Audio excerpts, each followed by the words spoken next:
toutes, j'espère que vous allez bien. Donc aujourd'hui, comme vous avez pu le voir dans le titre, je vais vous présenter donc cet appareil donc, qui se nomme Rolodex. Donc beaucoup d'entre vous m'ont demandé ce que c'était et à quoi ça servait. Donc du coup, je vous fais cette vidéo. Donc pour commencer, donc le Rolodex a été inventé dans les années 1940 par un Américain. Donc à quel point pour vous dire que ça date. Donc cet appareil permettait tout simplement de faire glisser tout simplement des fiches contacts qui servaient surtout dans le domaine du secrétariat. Donc en fait ça servait tout simplement à introduire des cartes avec les noms des patients. Donc j'essaierai quand même de vous inclure une image si j'arrive à l'induire sur la vidéo, sinon ça sera juste après. Donc ce Rolodex, tout simplement, a été repris pour le scrapbooking, donc par Ediswap. Donc je ne sais pas trop si on va le voir, voilà. Donc par Ediswap de chez American Craft. Donc cet appareil, il existe en différentes couleurs, en rose, en noir et en blanc. Et vous pouvez également le retrouver donc sur Amazon, mais également donc sur Craftelier, il me semble, mais je ne suis pas sûre à 100%. Son prix est d'environ 35 € hors frais de port, bien entendu. Et donc du coup, vous avez donc ce support avec les deux petits onglets pour pouvoir insérer justement donc les petites cartes.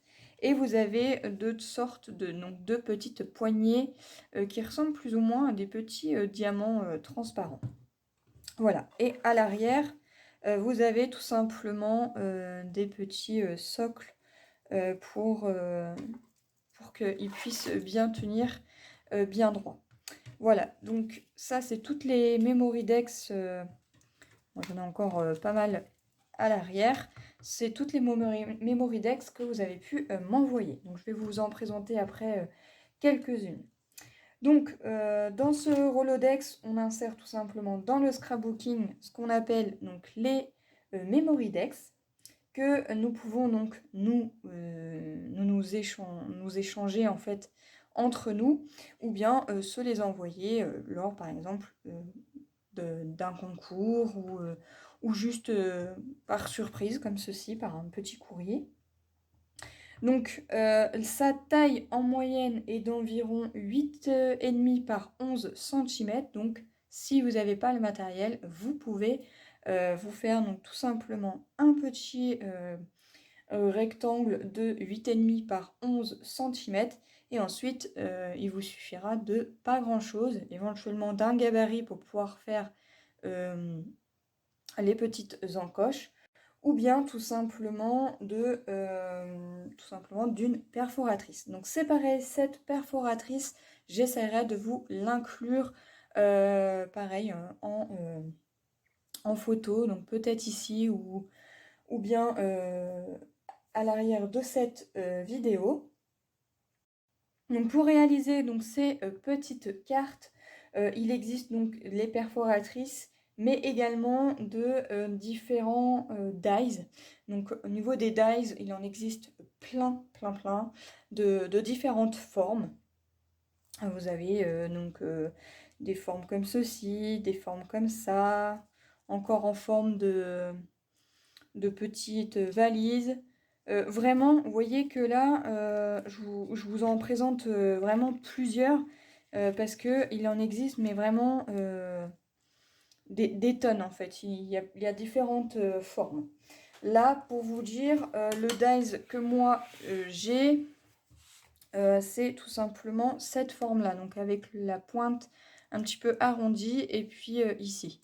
Donc ça se présente donc, comme ceci. Donc moi je l'ai en 3 formats, puisqu'on a le premier de base et ensuite si je veux rajouter différents supports, donc je peux les faire sur 3 parties ou bien sur 2.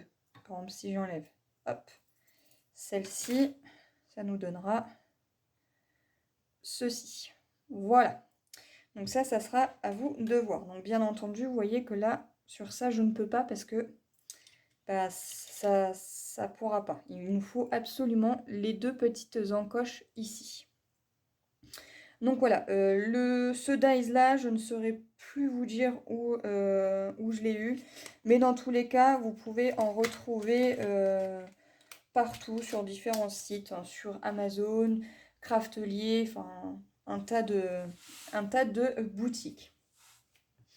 Voilà, donc sur ces cartes, ensuite, eh bien, vous pourrez donc insérer tout simplement vos goûts, vos couleurs, ce que vous aimez, ce qui vous plaît, ce que vous aimez pas aussi également.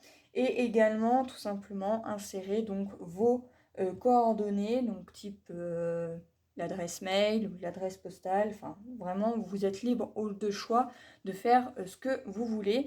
Et au niveau design, vous pouvez les réaliser comme vous voulez aussi. Vous voyez, par exemple, là, il y en a une sur le thème de l'hiver. Ici, nous avons une sur le thème automnal. Ici, on a sur le thème de l'été. Voilà, et là, on a encore aussi sur le thème océan, mer. Bon, voilà, il y a vraiment différents types de cartes. Voilà, il y en a plusieurs. Hein. Hop.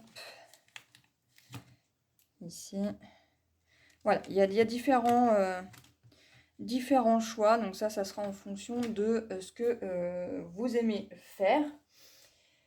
Donc après, bah voilà, vous pouvez insérer des images en 3D. Vous pouvez aussi insérer des chiffres. Enfin voilà, il y a même des effets pointillés. Voilà. Et si vous ne voulez pas réaliser ce genre de petites choses, il existe directement des petites cartes, donc de la marque Ediswap également. Voilà, je vais essayer d'en prendre une petite carte. Donc ça c'est pareil, c'est des petites cartes que vous m'avez envoyées, donc je ne saurais plus qui, mais c'est plutôt pratique parce que du coup on peut directement faire un autre petit coller des stickers par exemple, puisque du coup déjà le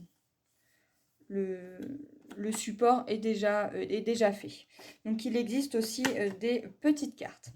Voilà, donc j'espère que cette vidéo vous aura plu, qu'elle vous aura permis de savoir à peu près à quoi servait donc cet objet et comment insérer tout simplement les memory decks. Voilà, donc moi je vous retrouve dans de prochaines vidéos. Bye bye!